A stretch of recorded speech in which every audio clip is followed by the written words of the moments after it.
بسم اللہ الرحمن الرحیم، شروع اللہ کے نام سے جو بڑا مہربان نہایت رحم والا ہے۔ الشهر الحرام بالشهر الحرام والحرمات قصاص فمن اعتدى عليكم فاعتدوا عليه بمثل ما اعتدى عليكم واتقوا الله واعلموا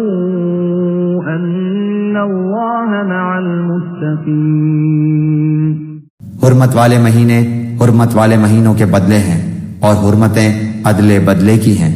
جو تم پر زیادتی کرے تم بھی اس پر اسی کے مثل زیادتی کرو جو تم پر کی ہے، اور اللہ تعالیٰ سے ڈرتے رہا کرو،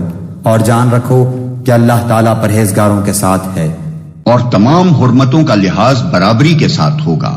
اہل عرب میں حضرت ابراہیم کے وقت سے یہ قاعدہ چلا آ رہا تھا کہ ذی القعدہ، ذی الحجہ اور محرم کے 3 مہینے حج کے لیے مختص تھے، اور رجب کا مہینہ عمرے کے لیے خاص کیا گیا تھا، اور ان 4 مہینوں میں جنگ اور قتل و غارت گری ممنوع تھی، تاکہ زائرین کعبہ امن و امان کے ساتھ خدا کے گھر تک جائیں اور اپنے گھروں کو واپس ہو سکیں۔ اس بنا پر ان مہینوں کو حرام مہینے کہا جاتا تھا، یعنی حرمت والے مہینے۔ آیت کا منشا یہ ہے کہ ماہ حرام کی حرمت کا لحاظ کفار کریں تو مسلمان بھی کریں، اور اگر وہ اس حرمت کو نظر انداز کر کے کسی حرام مہینے میں مسلمانوں پر دستدرازی کر گزریں تو پھر مسلمان بھی ماہ حرام میں بدلہ لینے کے مجاز ہیں۔ اس اجازت کی ضرورت خاص طور پر اس وجہ سے پیش آ گئی تھی کہ اہل عرب نے جنگ و جدل اور لوٹ مار کی خاطر نفی کا قاعدہ بنا رکھا تھا، جس کی روح سے وہ اگر کسی سے انتقام لینے کے لیے یا غارت گری کرنے کے لیے جنگ چھیڑنا چاہتے تھے تو کسی حرام مہینے میں اس پر چھاپا مار دیتے، اور پھر اس مہینے کی جگہ کسی دوسرے حلال مہینے کو حرام کر کے